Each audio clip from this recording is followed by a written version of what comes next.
সম্মানিত উপস্থিত ভাইরা, আজকে বৈঠকে উপস্থিত আছেন বাংলাদেশ জামাত ইসলামী নওগাঁ জেলা শাখার সম্মানিত নায়েব আমির এবং আগামী নওগাঁ পৌরসভা নির্বাচনের জামাত মনোনীত সম্মানিত মেয়র পদপ্রার্থী অধ্যাপক মহিউদ্দিন। উপস্থিত আছেন জামাতের বিভিন্ন ইউনিয়ন এবং ওয়ার্ডের আমির, সভাপতি এবং আরো উপস্থিত আছেন আমাদের সম্মানিত দিদি ভাইরা। আজকের এই আয়োজনের প্রধান অতিথি হিসেবে উপস্থিত আছেন বাংলাদেশ জামাত ইসলামী নওগাঁ ৫ আসনে মনোনীত সংসদ পদপ্রার্থী অ্যাডভোকেট আবু সাদাত মোহাম্মদ সায়েম ভাই। সম্মানিত ভাইরা, 2024 সালের 5ই আগস্টের বিপ্লবের পরে আজকে আওয়ামী ফাঁসিবাদ মুক্ত পরিবেশে জামাত ইসলামী আনাচে কানাচে তাদের রাজনীতি কাজ করে যাচ্ছে।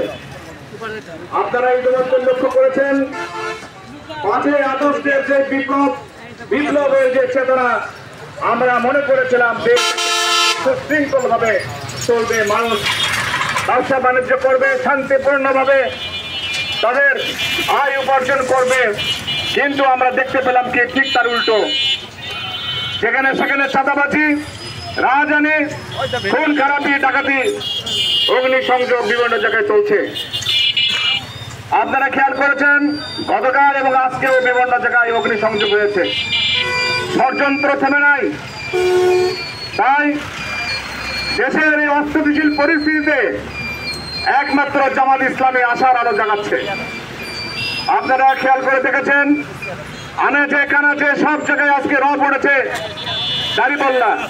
দাড়িপাল্লা ছাড়া জামাত, দাড়িপাল্লা ছাড়া আজকে আমাদের কোনো মুক্তি নাই। 54 বছর ধরে আমরা বিভিন্ন শাসন ব্যবস্থাকে দেখেছি, কিন্তু কোনো শাসন ব্যবস্থায় জনগণের ভাগ্যের পরিবর্তন আসেনি।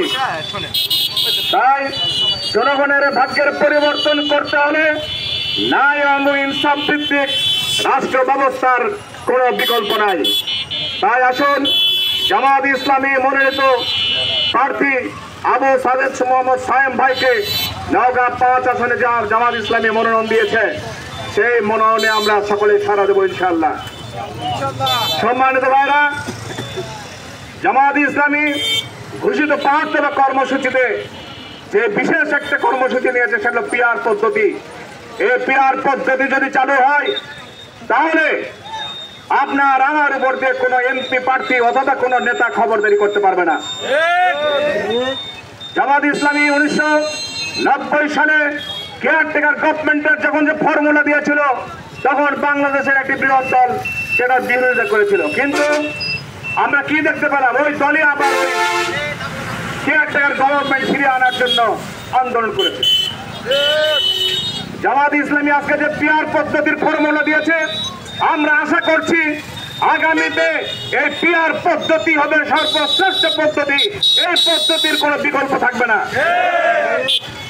তা আসুন জামাত ইসলামী যে ফর্মুলা দিয়েছে, 5 দফা কর্মসূচি দিয়েছে, এই কর্মসূচিতে আমরা সকলে সোচ্চার হই, সকলে একত্রিত ঘোষণা করি বাংলাদেশ জিন্দাবাদ, জামাত ইসলামী জিন্দাবাদ।